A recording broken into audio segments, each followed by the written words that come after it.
A sorte é o encontro da preparação com a oportunidade. Eu vou dizer aqui, o nosso tempo é muito concorrido e disputado, especialmente nessa fase da vida que a gente tem uma overdose de informação disponível. Né?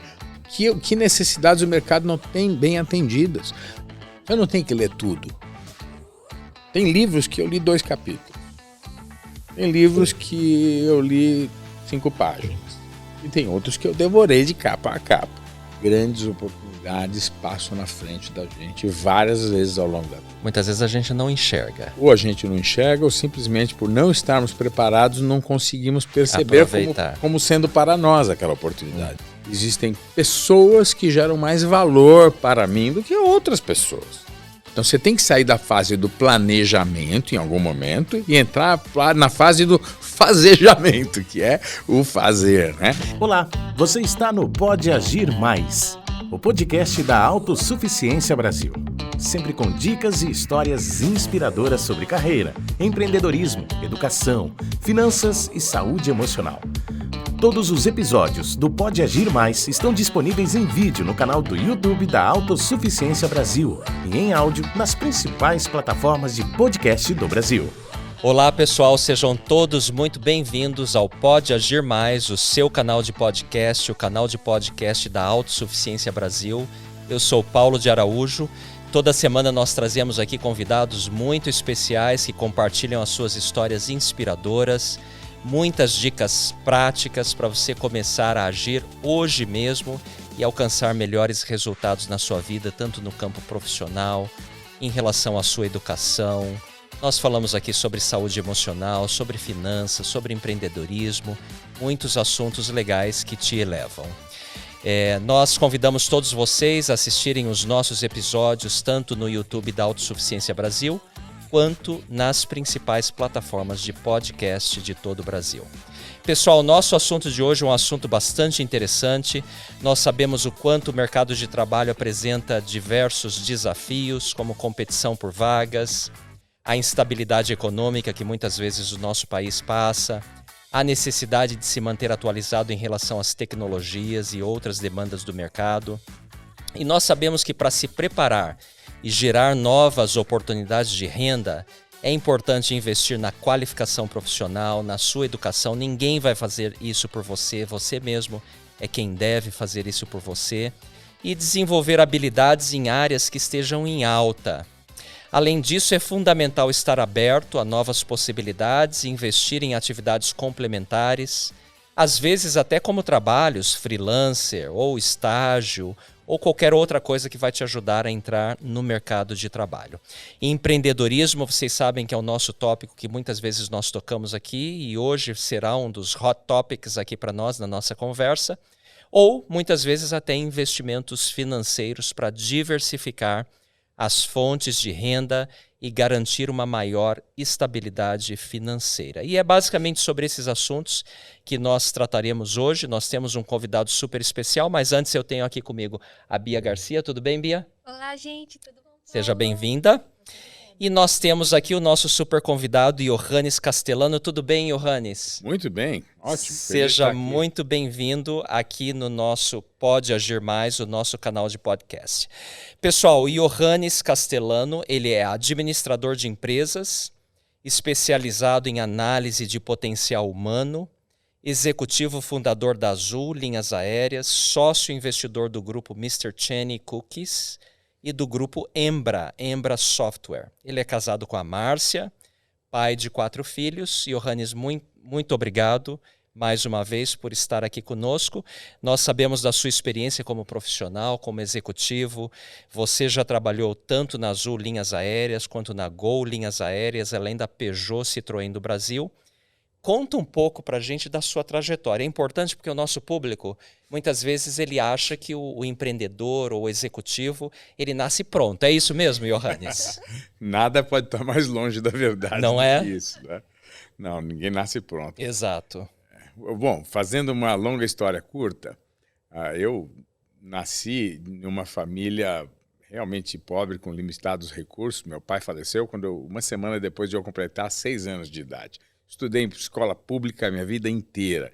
Então, quem às vezes acha que tem uma desvantagem de estudar só em escola pública, Vou dizer para você que a vantagem ou a desvantagem está muito mais no aluno do que na escola. É claro que uma escola com mais recursos pode oferecer mais, mas você pode buscar a diferença por si mesmo, né? Então, eu tive a oportunidade de começar a empreender muito cedo. Um pouco antes de servir como missionário, eu com 18 anos de idade parti para uma missão religiosa por 2 anos, mas um ano antes disso, 2 amigos que tinham voltado de suas missões começaram um negócio de tecnologia e eu comecei como um estagiário ali com eles. Fiz a minha missão. Quando eu retornei da missão, no dia que eu cheguei da missão, eles já queriam me levar para o escritório. Minha mãe não deixou, mas no dia seguinte eu já fui. E me convidaram para ser sócio na empresa. Eu não tinha recurso nenhum centavo no bolso. Eles falaram, não tem problema. Você vai pagar sua participação com os recursos que você vai gerar, porque nós precisamos de alguém para nos ajudar a crescer o negócio e achamos que você tem esse perfil. E, de fato, ajustamos um valor e eu fiz retiradas de prolabore, que seria o salário, né? Mas não retirei lucros da empresa por 2 anos. E no final do 2º ano eu tinha pago a minha participação no negócio. Esse negócio perdurou por cerca de 22 anos. Uau, isso você tinha o quê? 21, 22 anos de idade? Eu tinha 20 anos de idade, exatamente 20 anos de idade. Aos 21 me casei, o que foi uma tremenda motivação para continuar empreendendo. Claro. Logo chegaram os filhos, foram 4, e cada um trouxe uma bênção financeira junto, né? Um avanço a mais. Então, também não tenho medo de dizer para os jovens que construir famílias ajuda nos negócios. Exato, sem dúvida, na prosperidade, né? E você tem um combustível incrível. Uma motivação extra. Uma motivação muito grande. Aqueles que não fazem por medo, né? Não quero ter filho porque custa caro. Eu quero ganhar bem primeiro para depois ter o filho. Raramente ele vai conseguir toda a energia que a responsabilidade familiar pode trazer, né? Então, sem dúvida que é uma perda isso aí. Bem, nesses anos, desenvolvemos um software para a área de gestão de pessoas. Nesta área, acabamos nos especializando, eu e meus sócios, e migramos para uma empresa de consultoria de gestão.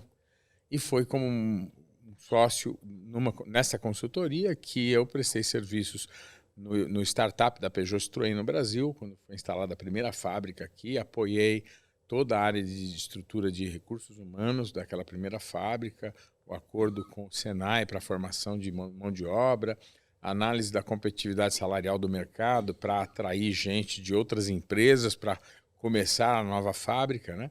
Foi um projeto muito bacana e eu prestei serviços para a Peugeot por 7 ou 8 anos, né? Foi muito bom, mas não só lá, né? Era um dos nossos clientes, na verdade. Você mencionou a Gol Linhas Aéreas, também tive o privilégio de me aproximar da Gol. Depois de dar uma palestra numa universidade, uma das alunas que assistiram a palestra era estagiária na empresa que viria a ser a Gol, né? Não tinha nem esse nome ainda. Sim. E eles estavam procurando alguém que os ajudasse nessa área de gestão de pessoas, bem naquele início. Só tinham 4 pessoas envolvidas no negócio. O presidente da empresa, 3 executivos, que foram os 3 vice-presidentes, e uma gerente de recursos humanos, 5, na verdade, além do dono, né? Nesse ambiente que essa estagiária falou de mim, e eles me chamaram para conversar, e eu saí de lá com um contrato que durou mais 4 anos, e foi uma experiência muito bacana. Uau, então você foi abençoado com algumas grandes oportunidades, tanto quando você chegou do seu trabalho voluntário como missionário, jovem, 20 anos de idade, os seus amigos te deram uma oportunidade, quanto essa, já mais tarde, pegar a Gol ali no início da empresa, né? Dizem, Johannes, que o sucesso é a oportunidade quando se junta com a preparação. É isso aí. E como que foi a sua preparação em termos de escola, de estudo? Porque esse muitas vezes é um preço que às vezes nem todos estão dispostos a pagar. O que você tem para falar sobre isso? É verdade isso que você está dizendo. Eu reconheço que a sorte é o encontro da preparação com a oportunidade. E a preparação tem a ver com questões seculares de conhecimento, estudo formal, estudo informal e também preparação emocional. E eu diria uma dose importante de fé, porque, e aqui não falo da fé no sentido de fé em Jesus Cristo, uma fé religiosa. Agora uso o termo fé no sentido de você acreditar em alguma coisa que é possível que você ainda não tenha certeza. É o arriscar-se, não é? Aceitar um certo grau de risco, né? É isso mesmo. A minha preparação eu tirei dos livros principalmente. Quando eu fui para a missão, eu não tinha terminado o ensino médio, faltava um ano. Eu sofri um acidente, isso me atrasou um ano. Quando eu voltei da missão, eu terminei aquele ano e então fui fazer a faculdade. Não tinha recursos e não consegui passar numa escola pública, né, USP, essas coisas. E eu estudei numa escola, numa universidade que eu vou chamar de uma universidade de segunda linha, né? Foi a Universidade de Santana, que é na zona norte de São Paulo. Mas eu tinha bons professores, inclusive professores que ensinavam em ótimas universidades muito mais renomadas. E eu falei, puxa, olha só, eu estou numa universidade que não tem a mesma fama, mas tem o mesmo professor, né? Tem bons professores. E eu pedia informações de livros, etc. E eu posso dizer para você que eu li centenas de livros. Eu não li livro em dezenas, eu li livro em centenas. Nós temos em casa, minha esposa é uma leitora voraz também, e nós, quando contamos os livros em casa atualmente, sei lá, deve ter 1000 livros, né? Uau! Então, a leitura foi, para mim, a fonte de 25, 30 anos atrás, 35 anos atrás, a grande fonte de conhecimento. Que é uma fonte democrática, está à disposição de todos que querem utilizar, relativamente barata, basta o esforço e o desejo, ir lá e consumir aquele conteúdo. Né? Eu vou dizer o seguinte, uma dica, você não tem que ler tudo. Tem livros que eu li 2 capítulos. Tem livros que eu li 5 páginas. E tem outros que eu devorei de capa a capa. Então, como é que eu faço isso? Eu acho que é uma dica legal. Fale com pessoas que leram aquele livro, se você puder. Leia resenhas sobre o livro, sumário, resumos do livro, para entender se é um livro que vale a pena. Sabe quando você chega numa festa e pega um salgadinho e come e o salgadinho é ruim? Você já sabe que não vai valer a pena. Você toma uma mordida e aquilo é ruim. Tem gente que faz, é meio ruinzinho e põe o resto do salgadinho na boca e come o salgadinho. E se bobear, ele pega mais um. E tem gente que fala, não, eu vou guardar aqui o principal. Eu vou reservar o espaço aqui no meu sonho para comer alguma coisa que vale a pena, né? Exato. Eu vou dizer que o nosso tempo é muito concorrido e disputado, especialmente nessa fase da vida que a gente tem uma overdose de informação disponível, né? Então, selecionar o que você vai ler e o que você vai consumir faz muita diferença. Eu lamento quando eu vejo pessoas maratonando séries aí, e algumas séries sem nenhum conteúdo. Perda de tempo, basicamente. Só diversão. Né? Eu vou dizer, claro que a gente precisa se divertir, entretenimento é legal, e algumas séries podem ser legais, mas, puxa, o tempo que alguns jovens, e não só jovens, outros adultos mais maduros também, ocupam na frente da TV com séries, às vezes era o suficiente para aprender uma segunda língua. É muito tempo perdido ali. Então, assim, acho que selecionar o que vai ler, o que vai consumir é muito importante. Eu selecionei, tenho muito livro, eu não li todos de capa a capa, eu procurava ir nos temas que me interessavam, eu buscava entender sobre o livro antes, alguém que já consumiu aquilo, para buscar alguma dica. Isso fez diferença. Eu acho que me ajudou a consumir muita coisa de boa qualidade, que me deu muita formação, né? Excelentes dicas. O que você está achando, Bia? Você lê? Você gosta de ler? Preciso melhorar nessa parte, mas eu ouço muito audiobook. Excelente. Então, às vezes eu me distraio muito com romance ou histórias fictícias, mas ultimamente também alguns livros de autoajuda, com habilidades, dicas, né? Legal. É bom para ir passando o tempo e realmente você usar o tempo com sabedoria. E a leitura para as novas gerações parece que é uma dificuldade muito maior do que era há tempos atrás. Tem muito né? analfabeto funcional. Né? Tem. Aquela pessoa que é capaz de reconhecer as palavras, lê as palavras, mas quando lê um parágrafo... Não consegue entender, né? Não consegue extrair a informação que está ali. Isso Exato. É muito complicado. E aquele que tem muita dificuldade de escrever também. Ele não consegue se expressar, né? Escrevendo.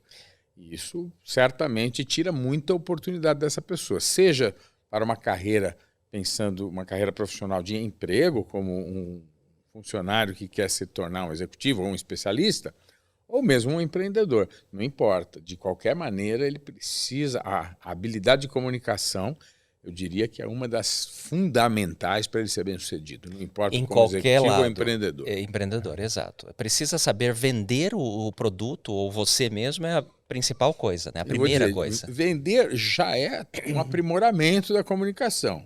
Mas até antes dele conseguir vender, ele precisa conseguir se comunicar. É, tá? básico. Né? Expressar um sentimento de uma maneira coerente, construir uma ideia com alguma lógica, que Com explique começo, de onde meio e veio, fim. para onde vai. Exato. Exatamente, exato. Fundamental, É, fundamental. a comunicação Ler é um- muito ajuda nisso. Né? Exato. Ler muito ajuda nisso. Exato. Muito bem, vamos continuar a sua história. Você parou ali na época que você estava, então, já dando consultoria para a Gol. Depois, o que veio? Olha, foi muito interessante, porque quando a Gol abriu o capital, em 2004, se eu não me engano, o Constantino Júnior, que era o presidente, me convidou para eventualmente ser no conselho um especialista na área de remuneração, que era uma das especialidades da nossa consultoria.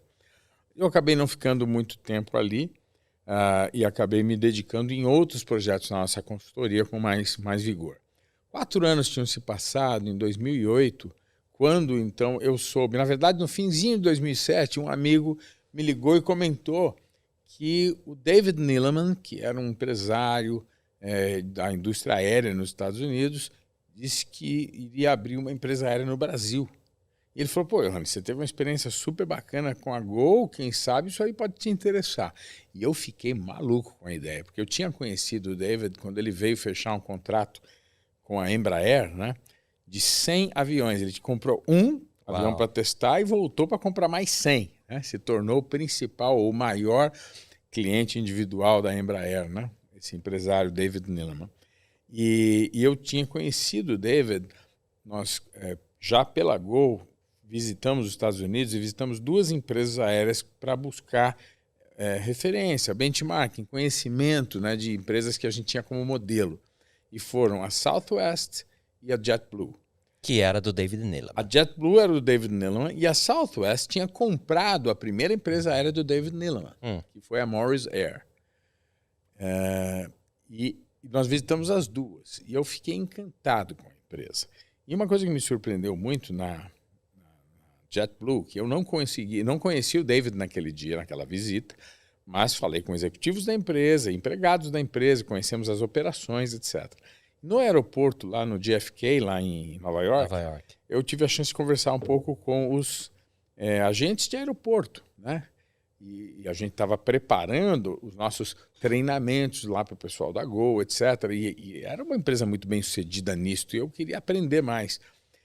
E uma coisa que me surpreendeu foi a maneira, o entusiasmo com que os funcionários falavam do David. Falava, como pode um empresário, cara tão bola alta, ele não tem funcionários, ele tem fãs. Que coisa, hein? Ele tinha fãs, eu achei aquilo muito incrível. Então eu ganhei uma admiração, um respeito.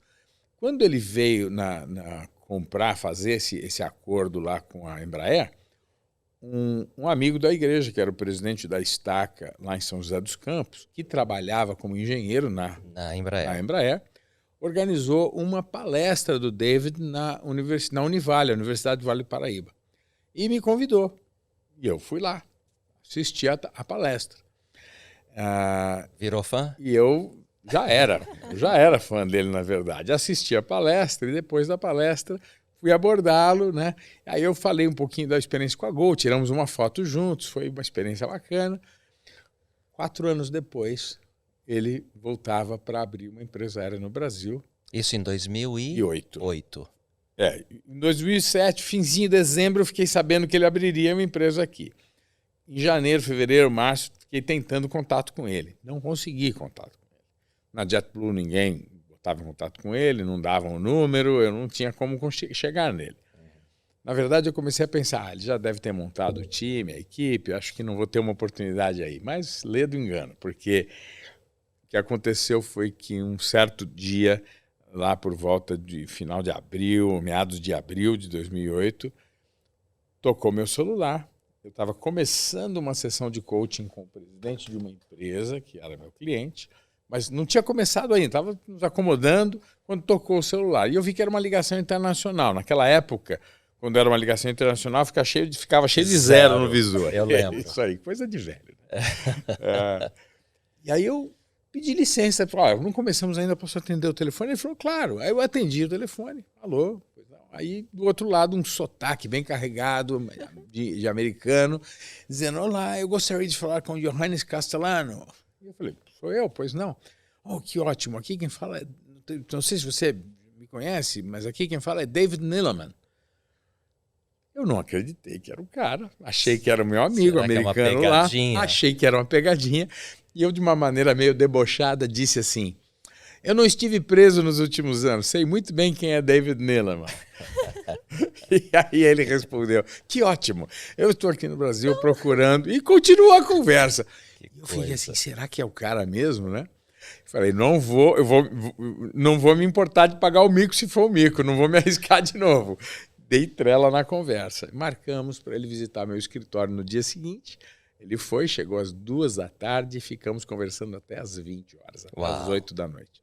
Foram das 2 às 8, 6 horas de conversa. Nesse ponto ele não tinha começado a Azul ainda. Não tinha começado a Azul. Ele estava procurando a equipe. Ele já tinha contratado o número 1 na empresa, que foi o primeiro funcionário no Brasil, né, que foi o Panda Betting, Gianfranco Betting. Já tinha contratado o número 2 e primeiro aeronauta, foi o comandante Miguel Dal, que hoje é um executivo da CCR. E já tinha contratado também um executivo da área de tecnologia, que foi o Paulo Nascimento, e um americano, que era o Gerald Lee, que é o atual presidente da Modern Logistics, uma empresa de carga aérea, uma empresa que ele montou depois que saiu da Azul. Estava faltando alguém do RH. E ele estava procurando alguém da área de gestão de pessoas, recursos humanos e etc. E ele tinha contratado já uma consultoria para fazer esse trabalho, que foi a Spencer Stuart, uma consultoria americana bem renomada, que já tinha apresentado para ele uns 12 ou 15 nomes. E ele já tinha feito 12 a 15 entrevistas sem sucesso. E aí alguém disse para ele, olha, tem um cara que fez um trabalho interessante na Gol, né, e tal, talvez você deveria falar com esse cara. Deram o meu telefone para ele. Essa pessoa foi o João Carlos Fernandes, que é um português, né, muito querido, que me conheceu quando eu fiz uma consultoria para uma empresa na qual ele trabalhava. E o David, então, pegou meu telefone e ligou direto para mim. E foi uma conexão super forte e poderosa. Pela terceira vez, uma grande oportunidade batendo lá na sua porta. E olha, eu vou dizer para você, digo para todo mundo que estiver nos ouvindo aqui, grandes oportunidades passam na frente da gente várias vezes ao longo da vida. Muitas vezes a gente não enxerga. Ou a gente não enxerga, ou simplesmente por não estarmos preparados, não conseguimos perceber como sendo para nós aquela oportunidade. A gente só, olha que coisa bacana, né? Nossa, vai ser legal quando alguém aproveitar essa oportunidade. E não percebe que aquilo era a vida acenando para ele, dizendo, olha, você devia agarrar essa oportunidade. Né? De fato, foi eu fui introduzido, ele me ligou dizendo que estava procurando alguém e eu disse para ele, olha, eu não trabalho com hunting, né, com um trabalho de headhunter, né, procurando busca de executivos. Mas eu cuido de outros temas do RH, mas vamos conversar, posso te ajudar. E eu não tinha nem sonho de que eu seria um executivo daquela empresa um dia. Eu pensava em fazer um trabalho de consultoria, porque é o que eu vinha fazendo nos últimos 22 anos da minha vida. Né? E a nossa conversa foi muito neste tom, eu tentando vender para ele a nossa competência como uma consultoria para ajudá-lo a estruturar a área de gestão de pessoas. Durante esse papo, ele me convidou para integrar o time e eu expliquei para ele que não era possível. Eu falei, você está aqui no meu escritório, eu tenho sócios, tenho funcionários, tenho clientes, né? Minha vida está direcionada de outra maneira. Ele entendeu e eu marquei para entregar uma proposta para ele de trabalho dali 10 dias. O que aconteceu foi que nesses 10 dias, ele me ligou várias vezes, 3 ou 4 vezes, cada vez com perguntas muito específicas e pertinentes aos temas que a gente tinha conversado. Falamos sobre remuneração, falamos sobre impostos no Brasil, falamos sobre o mercado de trabalho de modo geral, sobre a burocracia, legislação, enfim. o chamado custo Brasil, o que isso significava. Eu vi esse termo, o que é isso, né? E a gente conversou sobre todas essas coisas. E eu achava excelente, porque cada vez que ele me ligava, eu falava, olha, já estou prestando serviço para ele, já estou sendo um consultor para ele. Eu acho que quando ele receber minha proposta, vai ter mais confiança e vai aceitar. Cada vez que ele me ligava, eu dizia, olha, eu combinei para o dia tal, não estou pronto com a proposta do trabalho ainda, porque eu estava fazendo um projeto mesmo de consultoria. Para a gente pôr uma empresa aérea no ar. Eu tinha feito isso com a Gol anos antes e podia fazer mais e melhor agora, né? E finalmente ele me ligou, faltando uns 2 dias aí da data para eu entregar a proposta. Eu estava em Porto Alegre com a minha família, com a minha esposa, filhos. E ele falou, olha, eu queria jantar com você hoje, queria apresentar algumas pessoas para você que já estão na equipe. Eu achei aquilo super importante, que eram executivos com quem eu iria trabalhar. E eu, como consultor, né, eu imaginava. Claro. Né? E eu antecipei meu voo para São Paulo, né? E cheguei no horário que a gente combinou, no hotel que ele estava, aqui na Vila Olímpia, no restaurante ali do hotel, e ele me apresentou as outras pessoas e começaram a me chumbar de perguntas. Né? Uma metralhadora de perguntas, e eu achei bacana. Era uma entrevista de emprego, embora você não soubesse ainda. Eu não soubesse, eu achava que era ali uma avaliação de um parceiro de consultoria. Quando terminou a nossa conversa, ali no final do jantar, cada um foi levantando e aqueles 4 que estavam ali junto com o David se levantaram. Um foi atender o telefone, outro foi pegar a sobremesa, outro foi no banheiro e me deixaram ali só com o David. E o David, então, me entregou uma offer letter, né, uma carta de oferta. Ele falou, olha, talvez você não vá aceitar essa carta de oferta para integrar o nosso time com um dos executivos fundadores da companhia. Se isso acontecer, tudo bem, nós ainda vamos trabalhar junto na sua consultoria. Mas se você não aceitar, não mostra isso aqui para sua esposa, tá certo? Que ela vai ficar brava. Porque ou ela vai botar você num hospício ou vai te abandonar. Tá certo. E eu fiz a bobagem de mostrar para minha esposa. Então, não querendo ser internado num hospício e não querendo perder a esposa, você aceitou eu acabei aceitando a oferta. Então, eu tive que negociar com os meus sócios meu licenciamento das atividades da consultoria. E abracei aí a missão. Foi uma decisão fácil, porque você passava ali do mundo de consultor, que é completamente diferente, para o mundo executivo, onde as exigências são muito mais altas. Foi meu seu primeiro emprego depois de 20 e tantos anos. Foi meu primeiro emprego. Fui tirar uma carteira de trabalho. Olha só. Porque o jurídico da empresa disse, né, que estava já começando, e falou, olha, a gente recomendou que esses fundadores fossem registrados como CLT. E aí eu não tinha nenhuma carteira de trabalho, nunca tinha trabalhado registrado na minha vida. Então, eu comecei minha vida empreendendo e virei executivo. Depois voltei a empreender. Mas eu tive essa passagem como executivo. Não foi uma decisão fácil, não. Uhum. Foi uma coisa que me encheu de dúvidas e preocupações. Eu fazia um trabalho aconselhando executivos nos últimos anos, sem nunca ter sido um. Uhum. Tá? Mas eu sabia como ajudar as empresas a prosperarem, como ajudar as empresas a melhorar seu desempenho. E esse era o meu negócio. Tá? E, de repente, eu estava sendo convidado para virar um executivo. Aquilo virou um desafio interessante. E, de fato, das minhas conversas com o David, antes dele me apresentar essa oferta, eles tinham me mostrado uma lista com os cargos que eles queriam contratar, o time executivo inicial, e os salários que a consultoria americana tinha recomendado. Eu olhei aquilo e falei, cara, eles estão te dando uma tabela aqui que está furada. Está caro demais para a empresa. Isso aqui é para uma empresa consolidada. Uma Gol e a TAM tem que pagar isso aqui. Não para quem está começando agora. Fazendo uma startup. Aqui é diferente. Você precisa de um perfil de alguém que tenha uma competência executiva, mas que tenha uma gana de empreendedor. Porque tem que começar uma empresa do zero. Não vai chegar lá e encontrar já uma sala com o diretor tal, com uma mesa alta, uma cadeira alta, um carro com motorista na garagem. Não vai acontecer isso. É diferente, é uma startup. Tem que ser alguém com espírito empreendedor. Então, o que eu recomendo? Que você dê um salário legal que vai resolver, né, a situação do executivo, mas ofereça bônus. Ofereça uma participação no sucesso desse negócio. Se tiver sucesso, se a você gente ganha. fizer o sucesso, o cara vai e tal. E o resultado foi o que o David fez aí.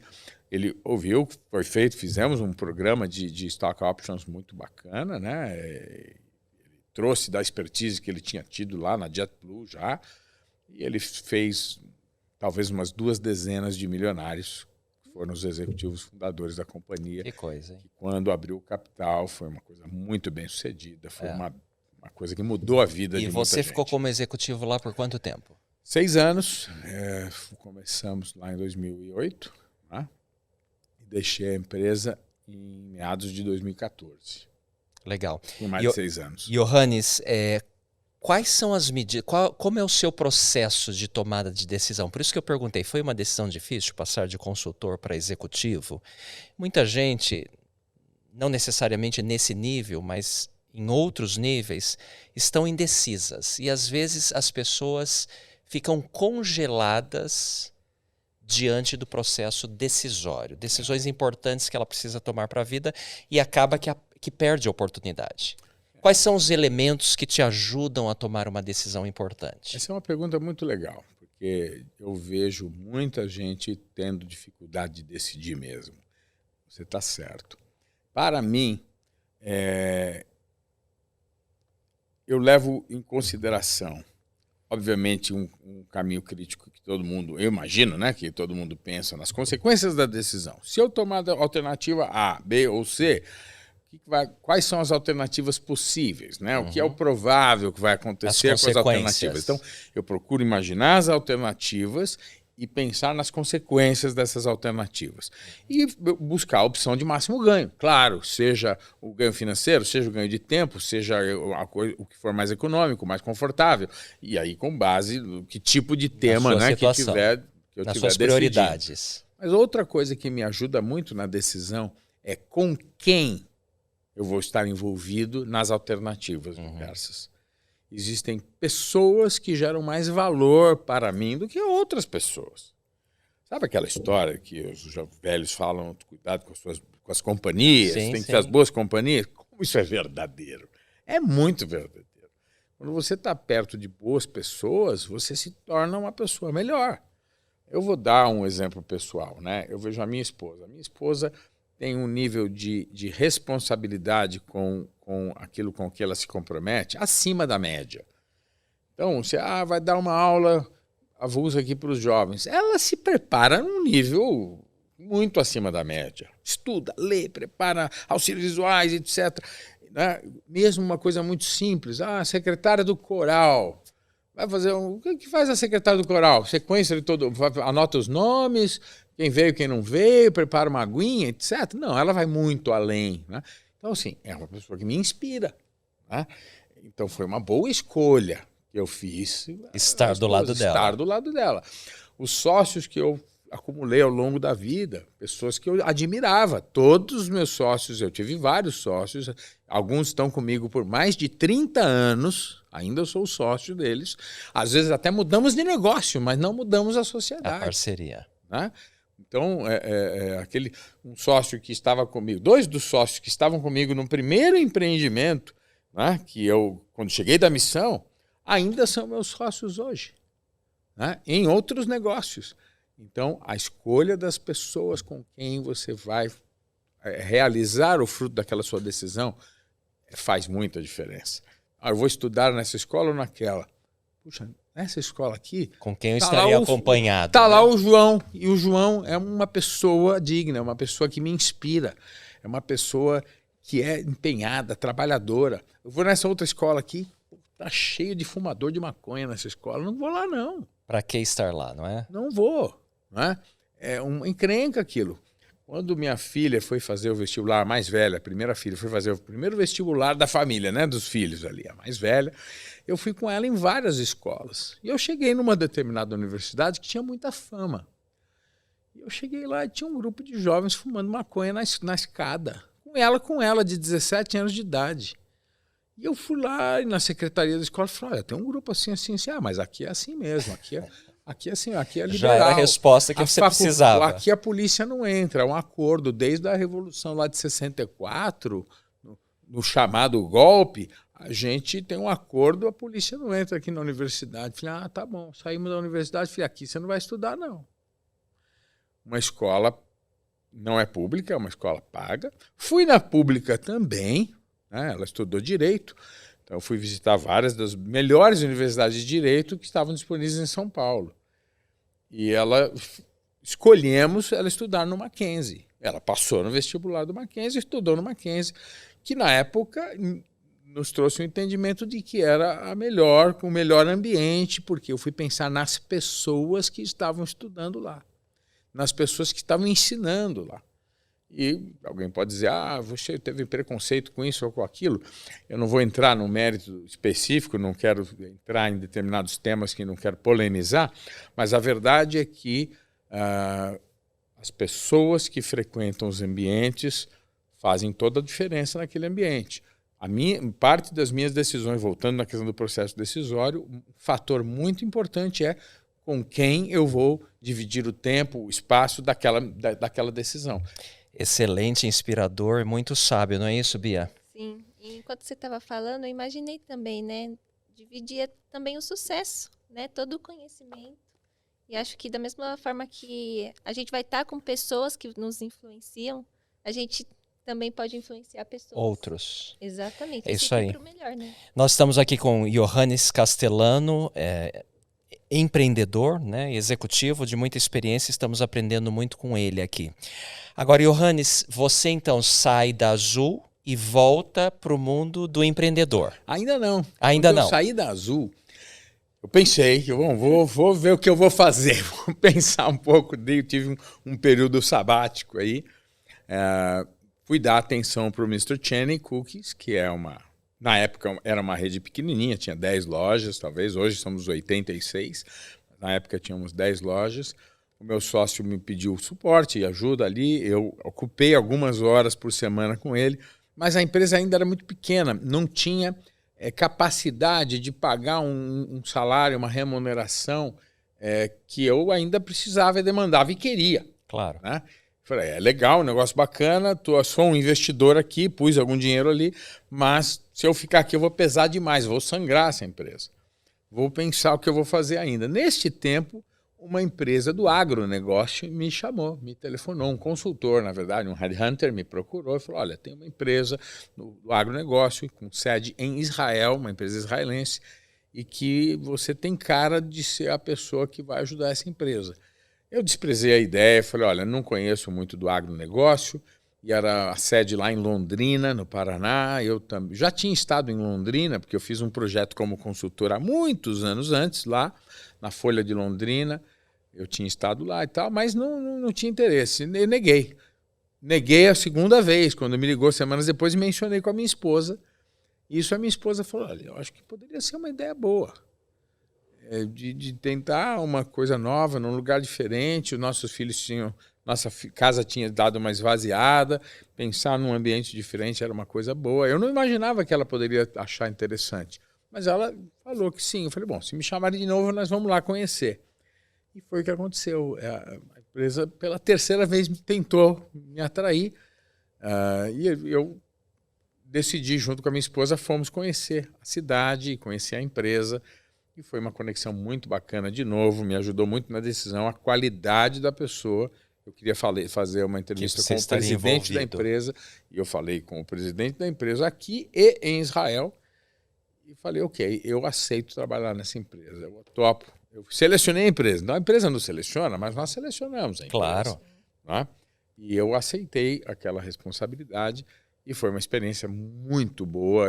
Com aquela empresa, eu viajei várias vezes para Israel, para os Estados Unidos, para a Europa, para a China. Conheci muitas coisas e pude levar as competências que nós aplicamos aqui, projetos que nós desenvolvemos no Brasil, que se tornaram muito valiosos para a empresa fora. E eu fui ajudar a implantar isso em outros países e com outros colegas que eram pares, vamos dizer assim, em outros países.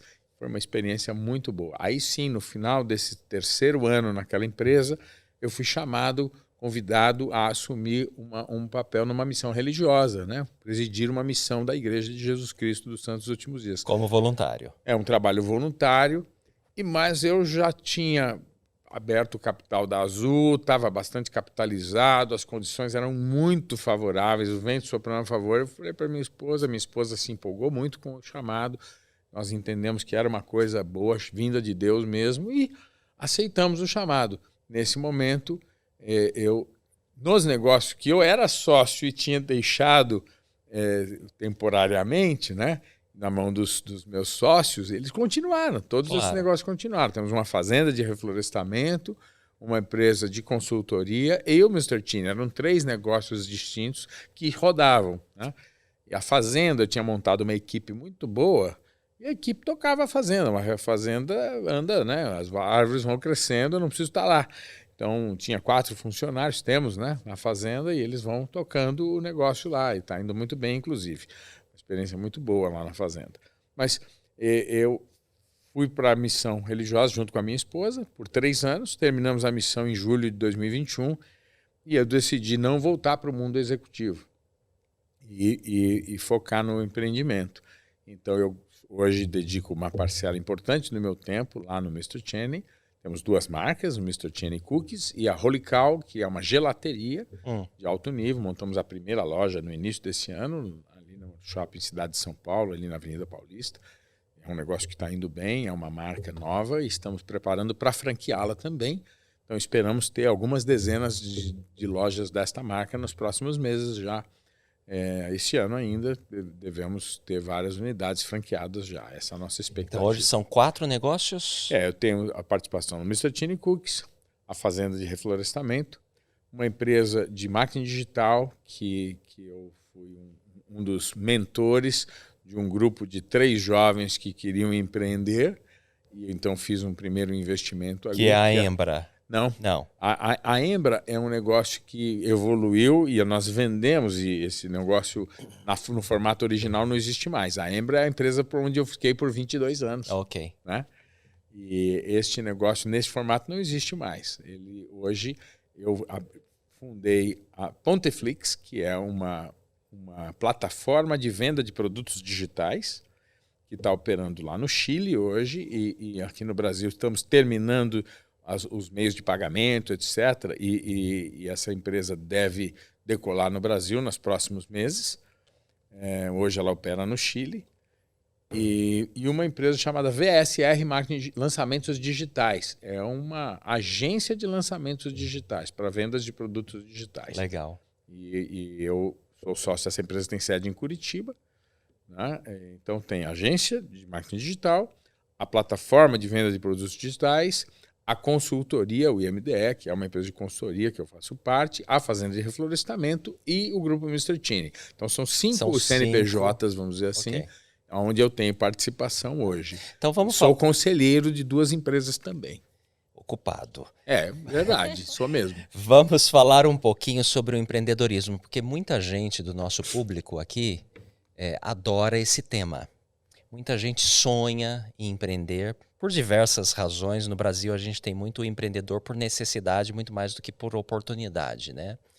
E você, com toda a sua experiência, pode nos ajudar o nosso público um pouquinho com isso. Você conhece esse material aqui? Aquele pessoal que está por vídeo, vou mostrar aqui, iniciar e melhorar meu negócio. O pessoal que está ouvindo só pelo áudio, vocês devem conhecer também, Iniciar e Melhorar Meu Negócio, um livro maravilhoso, gratuito, à disposição de todos, está lá na página autossuficiencia.org.br. Imagino que você conhece bem? Conheço, sim. Excelente. Tem uma parte aqui, Johannes, que fala o seguinte: os empresários bem-sucedidos pensam sobre o que seus negócios vão se tornar e expressam suas ideias. Eles visualizam o seu negócio, ou seja, imaginam como vai ser o negócio um dia. Essa visualização é uma descrição de uma situação futura desejada. Visualizar é um sinal de liderança. Isso se aplica diretamente ao seu negócio. A visão do seu negócio guiará as suas ações e vai ajudar você e as pessoas com quem trabalha a concentrar energia e esforços. Ou seja, se você não visualizar o sucesso, talvez você nunca chegue ao sucesso. O que você acha sobre isso? O que você poderia compartilhar conosco? absolutamente de acordo. Construir a visão faz parte do processo de criação. Tá? Se você acredita em Deus, você acredita que alguém criou o mundo, mas esse mundo foi criado antes espiritualmente, quer dizer, foi antes um projeto. Tá? E, de fato, tudo que a gente cria, primeiro a gente pensa naquilo que a gente cria. Você vai fazer um prato, você enxerga o prato pronto. Você vai construir uma casa, você pensa na casa pronta, você imagina aquela casa. Então, o processo de imaginação, de pensar sobre a possibilidade futura, aquilo que pode vir a ser, é fundamental para que venha a ser efetivamente. Então, depois de você imaginar aquilo, criar aquilo na sua mente, aí vem a fase dos planos. E aí você começa a planejar. Então, e finalmente você entra na fase que eu considero tão importante quanto o planejar, que é o fazer. A execução. Infelizmente, tem muitas pessoas que ficam só nesta fase do plano. Um mero sonho. Nessa fase do sonho, na criação espiritual da coisa. Tá? E param aí. Este é o grande erro. Então você tem que sair da fase do planejamento em algum momento e entrar na fase do fazejamento, que é o fazer, né? Entrar na ação. E aí quando as coisas começam a acontecer. Mas é um fato que se você não criar a visão da coisa antes, você não tem uma direção apropriada para a realização. Então você vai fazer o quê? Você tem que pensar o que você vai fazer. Se você sair fazendo sem planejar, é como você pegar um carro, vou viajar para onde? Não sei. O carro me levar? Não vai funciona, perder tempo, né? Não, você vai acabar a gasolina e não vai chegar a Recursos. lugar nenhum, né? Então é claro que você precisa planejar. E eu já cometi muitos erros de planejamento e perdi dinheiro porque não planejei bem. Então criar antes, ter a visão correta. Depois fazer um plano que defina muito bem o objetivo, quais recursos serão necessários, quais as ações vão ser necessárias para consumir esses recursos. Para cumprir com esse plano é fundamental. Né? Se você não faz isso bem feito, você tem a chance de perder tempo, perder dinheiro, perder oportunidades, né? Como já aconteceu comigo. Eu iniciei um negócio e perdemos aí uma quantia razoável de dinheiro, porque nós não selecionamos adequadamente. Foi um ponto comercial que a gente escolheu mal. Antes de escolher mal o ponto comercial, eu escolhi mal o sócio. Pois é. Com quem ia fazer o trabalho. Né? E aí eu perdi muito por isso, porque eu estava associado com pessoas que não eram as pessoas certas e depois fui para um ponto que não era o ponto certo e falta de estudo e planejamento é que me levaram a isso. Se eu tivesse estudado um pouco mais tanto o perfil dos sócios, o histórico, etc., como o ponto comercial. Né? Levando em consideração fatores que hoje eu conheço melhor do que conhecia, mas o erro me ajudou, porque eu aprendi com o erro também. Então, aqueles erros eu não vou cometer de novo. Não comete mais. Novos erros, com certeza, sim. Mas eu estou ansioso pelos novos erros. Novos erros... Oportunidades de aprendizado. Claro, são oportunidades de aprendizado, exatamente. Então, Johannes, basicamente você está falando para a gente, primeiro estabelecer a visão. Você precisa imaginar o que você quer. E não tenha medo de sonhar, e sonhar alto. É isso não é aí. isso?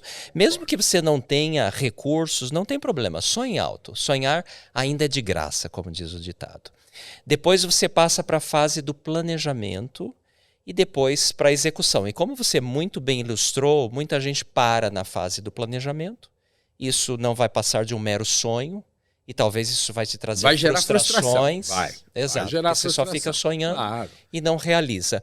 Bem como é errado também aquela pessoa que escapa, que pula a parte do planejamento e vai direto para a execução. O cara é assodado, ele é apressado. Né? E vai pegar o dinheiro que ele tem, os poucos recursos que ele tem e acaba investindo mal porque falhou no planejamento. Ou seja, as 3 etapas são necessárias. São muito necessárias. E eu tenho mentorado, né, alguns empreendedores e ora a gente precisa empurrar esse empreendedor para ele partir para a ação e ora a gente tem que frear esse empreendedor para ele planejar antes de agir. Então, os 2 erros são comuns.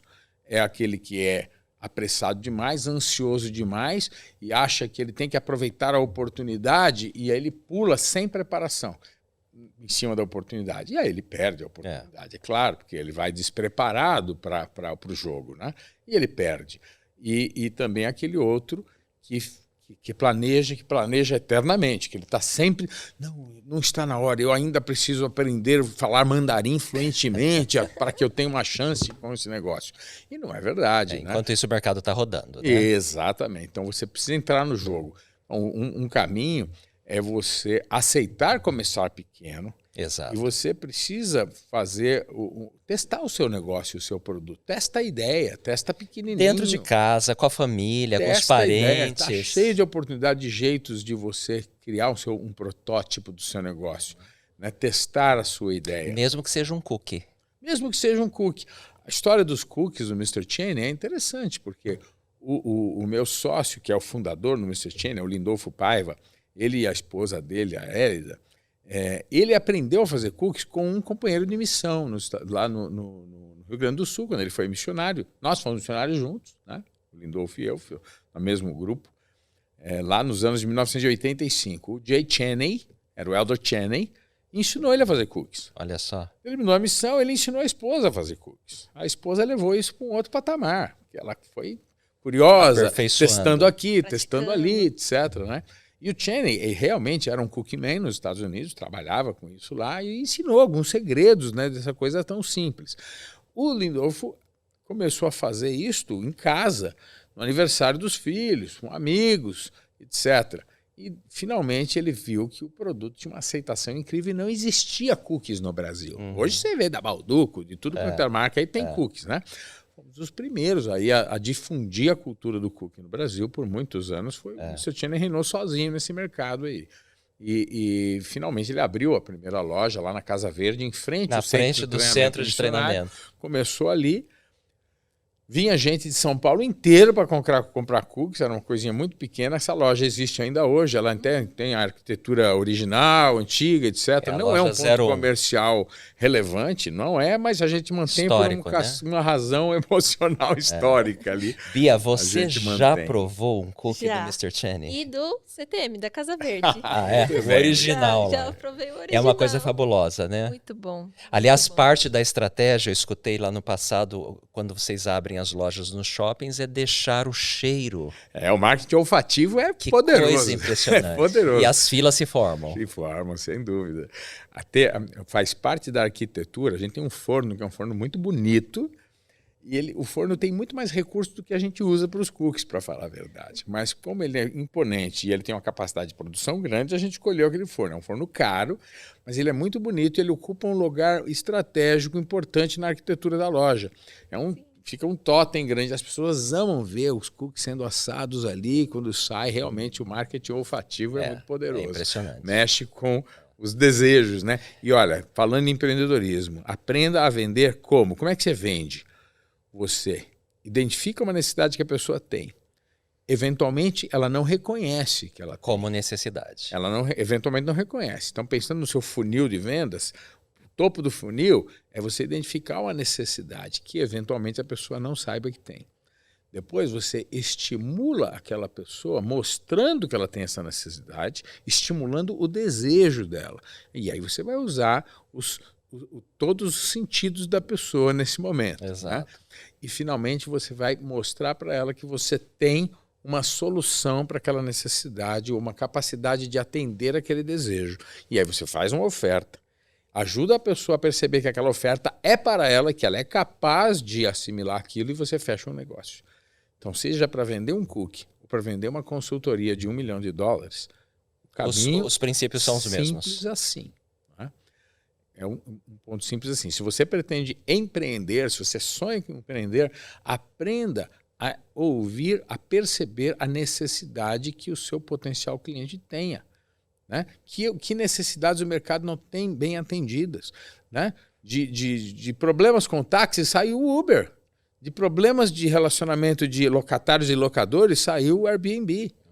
Né? De um serviço aéreo muito deficiente, explodiu a Azul Linhas Aéreas, a melhor empresa aérea do Brasil, melhor do mundo. Foi reconhecida por 2 anos seguidos já como a melhor empresa aérea do mundo. Sempre como soluções, propondo soluções para problemas. Eu esqueci de te falar, mas nós recebemos aqui no Pode Agir Mais, no nosso canal de podcast, o John Rogerson, que foi uma conversa muito legal com ele também. Foi excelente. E ele falou a mesma coisa que você, que ele foi para a empresa não por causa do trabalho em si, mas por causa do líder. Eu achei muito legal e você repetiu a mesma coisa aí sobre o David Neeleman, né? Que bacana. O David é um cara especial. O John é um cara especial. O John é um homem de muita confiança do David, né? Eu acho que é um filho a mais do David. Ele já tem 9, acho que o John é o 10º.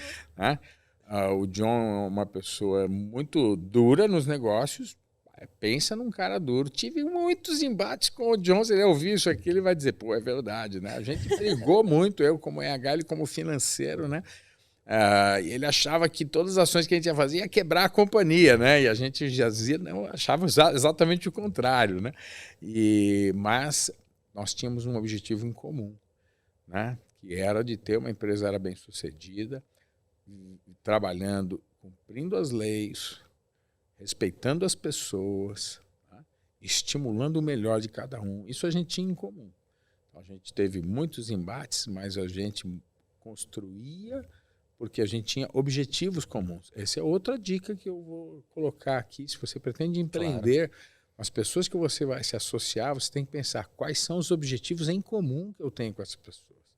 Se você não tem objetivos em comum com o seu sócio, não vai dar certo essa sociedade. É a mesma coisa que o casamento, né? É verdade, você tem que ter objetivos em comum. Esses objetivos em comum salvam muitas vezes o casamento. Rumar para a mesma direção. Você tem, outro dia, minha esposa chegou e falou, eu estou com você ainda por causa dos nossos filhos. Eu falei, ainda bem que a gente tem filhos, né? E fala, então, você tem uma coisa grande que você fez junto com alguém. Mas se essa coisa grande não fizer parte dos objetivos comuns, mesmo uma coisa grande pode ruir. Né? Exato. Então, tenha objetivos comuns importantes com o seu sócio. Muito legal. Nós estamos aqui aprendendo muito, né, Bia? Com o Johannes Castellano. Muito inspirador esse papo. E para você que está nos ouvindo, haja. O agir é essencial no sucesso, em tudo que a gente faz na vida. Para nós terminarmos, que o tempo está voando, Johannes, você tem falado muito sobre que você acredita no princípio de ter mais de uma fonte de renda. Fala um pouquinho sobre isso e logo na sequência a gente vai terminar. Mas o que você quer dizer com isso e o que para as pessoas que estão num nível de poucos recursos, o que ela pode fazer para acreditar e colocar em prática esse seu ensinamento de ter mais do que uma fonte de renda? Legal. Eu vou dar um exemplo de como aplicar isso, mas primeiro eu vou falar do princípio. Por que mais de uma fonte de renda? Ora, você pode ter um negócio que quebra, você pode ter um emprego que você é demitido dele. Se você tem nele a sua única fonte de renda, muito rápido você pode estar numa situação de emergência. Difícil, não é? Então, se você como pessoa e como família tem mais de uma fonte de renda, é uma coisa boa. Às vezes, marido e mulher ser sócios é uma coisa boa? Pode ser uma coisa boa, pode não ser. Então, depende. Depende. Se você tem uma fonte de renda e a sua mulher tem outra fonte de renda, melhor pode ser uma ainda. coisa bacana, pode ser ótimo. Às vezes, vocês precisam se unir para um negócio. Às vezes, a mulher não consegue trabalhar fora porque ela vai cuidar da família. Nós tivemos 4 filhos. A gente discutiu isso, eu e a Márcia, lá no início. E a gente achou juntos que era uma boa ideia que ela fosse trabalhar cuidando dos filhos. Ou seja, quando alguém perguntava, a mulher não trabalha? Eu falava, ela trabalha mais que eu, cuidando de 4 filhos.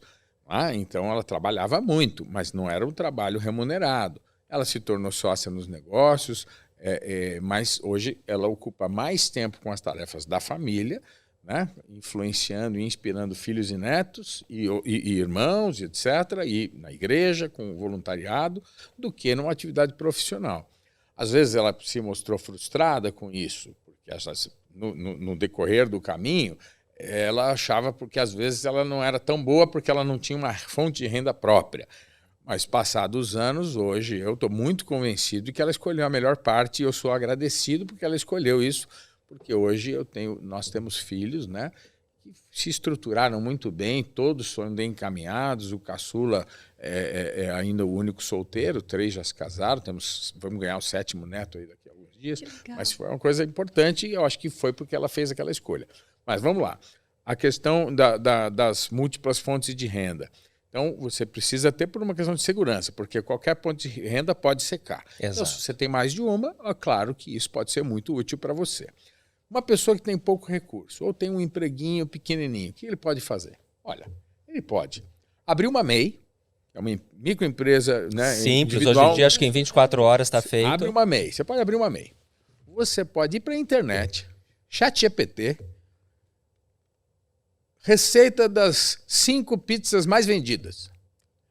O ChatGPT vai te dizer, vai dar as receitas e vai te ensinar como faz. Você compra aqueles ingredientes, tô sem dinheiro, pega emprestado, arruma com alguém, vende aquela bicicleta que você não está usando por R$350, você compra o suficiente para fazer o primeiro lote. Os 5 sabores de pizza. Aprende a fazer os 5 sabores de pizza. Pede ajuda lá para o ChatGPT de novo para te fazer um cartazinho ou um folhetinho para vender essas pizzas e anunciar isso para a vizinhança. Bota lá o seu nome, o seu telefone, pega para o seu filho de 14 anos, faz ele entregar para 150 vizinhos, dizendo, olha, estamos fazendo pizza em casa na sexta-feira, tal, quinta, sexta e sábado a gente está vendendo pizza. Descobre as pizzarias da região, vê o preço que elas estão cobrando, cobre 15% a menos, 15% a menos, 20% a menos, não precisa ser menos do que isso, tá certo? No fogão da sua casa, na mesa da sua casa, você pode fazer essas pizzas e o seu telefone vai tocar. O seu vizinho, você oferece para o seu vizinho, para sua prima, para o seu amigo e tal. E você diga, não, nós estamos buscando uma segunda fonte de renda. Você vai aprender aí, você vai fazer 10 pizzas no primeiro sábado. 15 no segundo, 30. Aí talvez você vai ficar entre 20 e 30 pizzas. Em cada pizza você vai conseguir ganhar R$20. Ganha. De margem, de lucro. R$20 em cada pizza. Você vendeu 10 pizzas, são R$200. 20 pizzas são 400. Se você faz isso 3 Já vezes... pagou a bicicleta. Se você faz isso 3 vezes na semana, são R$1.200. Se você repete isso em 4 semanas no mês, são R$4.800. Você dobrou a sua renda, talvez você mais do que dobrou, dependendo do quanto você ganhar. Exato. Você começando a vender pizza dentro da sua casa. Isso não vale só para pizza, isso vale para o cookie, para o muffin, para outras coisinhas de comida, por exemplo. Estou falando de comida. Que é o mais simples e mais fácil, talvez, de começar. Mas esse mercado está meio saturado, não sei o quê. Tem um monte de gente fazendo isso, não tem espaço para mais um. Depende do tamanho que você quer ser. Mas isso pode ser um bom começo. Um começo. Né? Isso pode ser um bom começo. Outras coisas que você pode aprender a fazer, né? Tem pessoas que fazem coisa para casamentos, por exemplo. Né? Tem uma amiga nossa que faz lá aquele bem casado. Né? Aprendeu a fazer aquilo com maestria, não é? Sabe fazer muito bem e consegue encomendas recorrentes, em quantidade grande, em qualidade, porque ela aprendeu uma habilidade e começou a fazer. Faz um Instagram, no seu Instagram, começa a publicar aquilo que você está fazendo, não é? E ajude as pessoas a te acharem, põe fotos legais hoje em dia com o celular, você faz isso. Então, assim, estou dando uma dica muito, parece boba, mas uma coisa muito excelente, simples. maravilhoso. Quando você começa um negócio e que eventualmente pode se tornar um negócio importante que começou como uma segunda fonte de renda, aqueles R$1.000 a mais que vão me ajudar, e pode virar uma renda principal. Exato. Pode virar uma renda principal. Excelente, Johannes. Olha, uma aula mesmo, como a Bia acaba de falar. Tenho certeza que muitos da nossa audiência vão querer entrar em contato contigo. Como é que o pessoal faz? Olha, eu recomendaria o meu Instagram, né? Castelano Johannes. Castelano com 2 L's. Castelano com 2 L's, tudo junto. Johannes é Johannes. Johannes. Muito bem, lá no Instagram, e vocês vão contatar esse super empreendedor, consultor. Tem sido um grande prazer, uma grande alegria para nós. Muitíssimo obrigado, acho que o pessoal vai gostar muito. Você tem alguma dica para o nosso público, para os nossos jovens, de livro, ou de música, ou de série? Alguma coisa que te inspirou e que você gostaria de compartilhar? Olha, eu vou dizer para você o seguinte, tenho sim, eu vou voltar para os livros, tá certo? acho que pelos meus comentários do início, Você podem gosta imaginar de ler. que livros me atraem mais do que séries, né? Com certeza. Apesar de séries serem altamente estimulantes, Aham.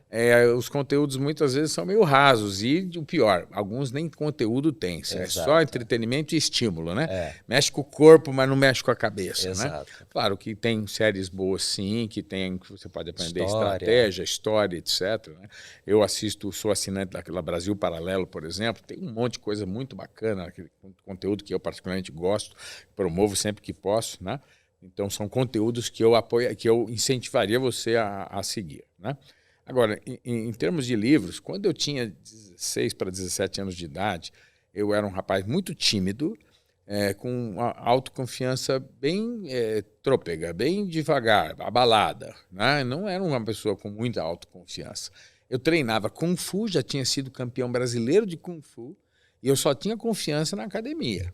Eu batia bem, sabia lutar, sabia brigar, vamos dizer assim. Aquilo me dava confiança. Mas fora daquele ambiente, eu não era uma pessoa com autoconfiança. Tinha sempre uma cara de bravo para intimidar as pessoas, para que elas não me abordassem. A verdade é que era assim. E um amigo bem mais velho do que eu, Sérgio Luiz Martim, nome dele, bem mais velho do que eu, me deu de presente um livro que ele comprou num sebo. Um livro centenário já, chama-se Como Fazer Amigos e Influenciar Pessoas. Milhões de pessoas têm lido esse livro ao longo do ano. Acho que ele vendeu mais de 100 milhões de exemplares na história. Esse livro mudou a minha vida como um jovem. Eu digo, se você ainda não leu, é um bom livro para ler. É uma receita de bolo, básica, simples, mas ajudou e me mudou muito a minha vida. Pensando numa coisa um pouco mais contemporânea, mas esse livro tem edições atuais dele, tá? Então eu recomendaria, ainda recomendo esse livro.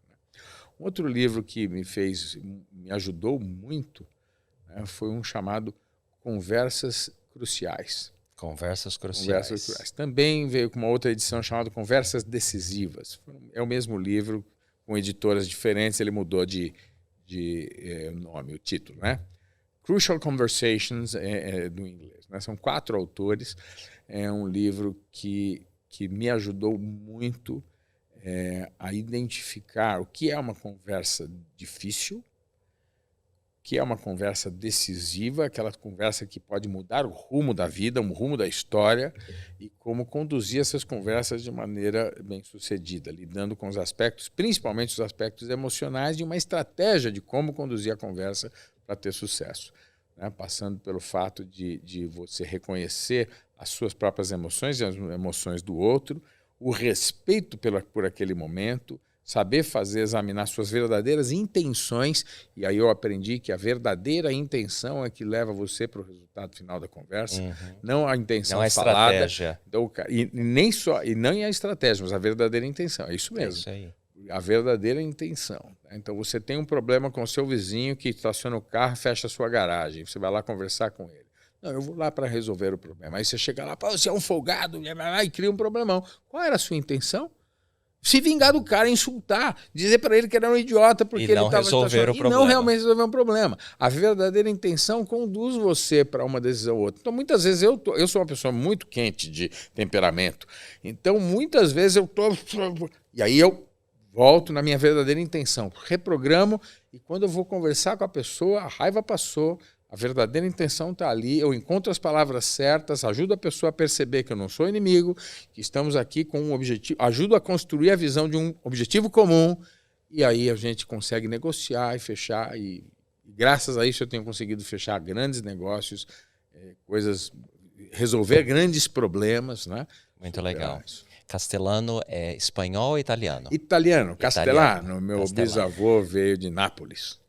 Excelente. Castelano, mais uma vez, muito obrigado. Bia, gostou desse episódio? Super episódio? Foi uma aula. Uma verdadeira aula, de verdade. Obrigado.